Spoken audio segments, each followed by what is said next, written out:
Hello students, I hope you all are safe at home. So, let us continue chapter number 5, natural disaster. So, today's topic is tsunami.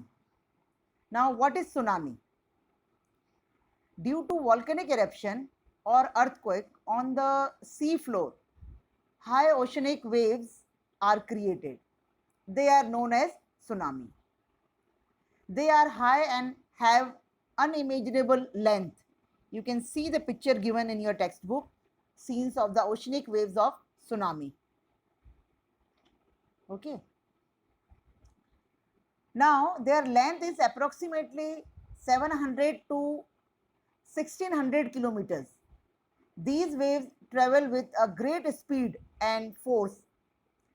By the time they reach the coast, they attain great height and power, which causes a great deal of destruction in the coastal regions. It was witnessed on 11th March 2011 in Japan. Strong and whirling winds also create big and strong waves. Once the storm gets over, these waves become tall with a high wavelength, which can travel great distances. Such waves cause a great deal of destruction in the coastal regions. Hence, they are known as the destructive waves. At times, rock falls, ice falls, or underwater landslides or slump can generate displacement of water to create a tsunami.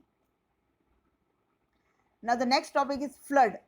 You can see the picture, scenes of destruction due to the flood.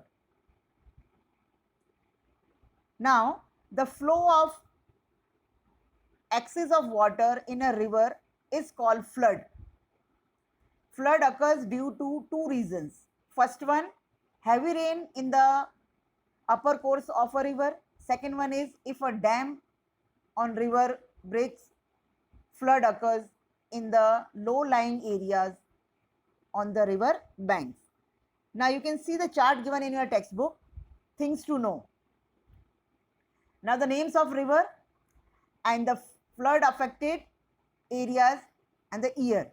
So in year 1978, Ganga Yamuna, and the area was North India. In the year 1979, Machu river, and the area was Morbi. In 2006, river Tapi, the area was Surat. And 2008, river was Koshi, and the area was Bihar. Now the next one is famine. You can see this picture given in your textbook, scenes during the time of famine.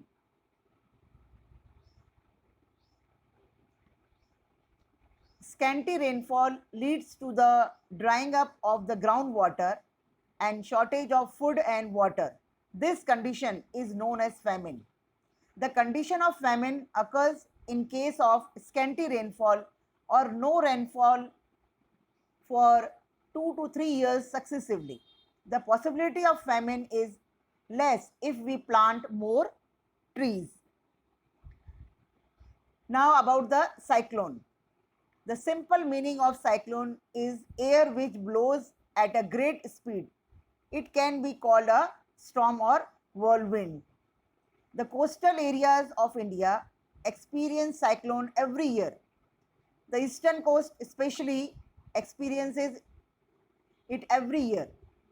The adjacent regions also feel the effect of cyclones when it is at its highest intensity. However, these winds affect a limited area for a limited period of time only. Now see the picture given in your textbook, scene of cyclone.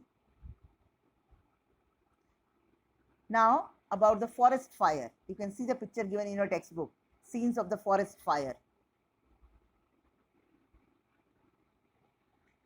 Now the friction between dry branches of trees and other factors cause forest fire.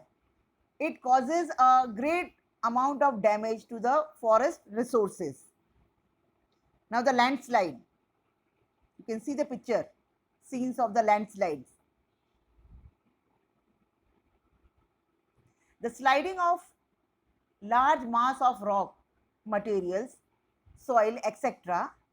down the side of a mountain or cliff is termed as landslide. Two factors cause landslide: excessive rainfall or an earthquake. For example, in the rainy season, the railway transportation in Konkan gets obstructed due to the landslide. Now, student, I hope you have understood the chapter. Thank you.